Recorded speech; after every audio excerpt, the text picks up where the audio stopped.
how to reset the filter indicator LED here on a Honeywell AirGenius 5. On this you can actually wash. It's a reusable filter. That's one of the reasons why I bought two of them basically. So this is the first one that's been running for about 5 months, 24/7 on a low speed. I've been running it on the setting 2 basically, and it has collected a lot of dust over the course of that time. So yes, I've washed, and I've washed the pre-filter, the carbon pre-filter, as well as the main filter basically. So let me sort of show you what's going on very quickly. That's your carbon pre-filter there, and that's the main filter that's been washed, and it's nice and clean. Let me sort of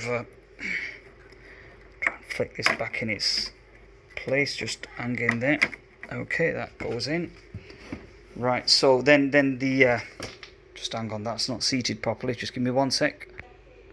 Okay, so when you refit the filter, the LED status light is still solid blue. Okay, so obviously when you power the unit on, it doesn't reset itself basically, and when the unit is powered on, if you hold down to the button, this button here to reset it, it's not going to do it. So the way to do it is leave the AC plugged in on, then power off the unit if it's powered on, and all you do is just hold onto this button for about 5 seconds, just like what I'm doing.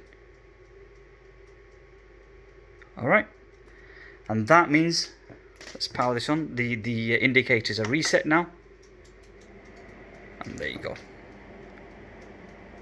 Alright, so that's how you actually sort of reset the Honeywell AirGenius 5 Air Purifier filter indicator. Alright, take care guys, bye for now.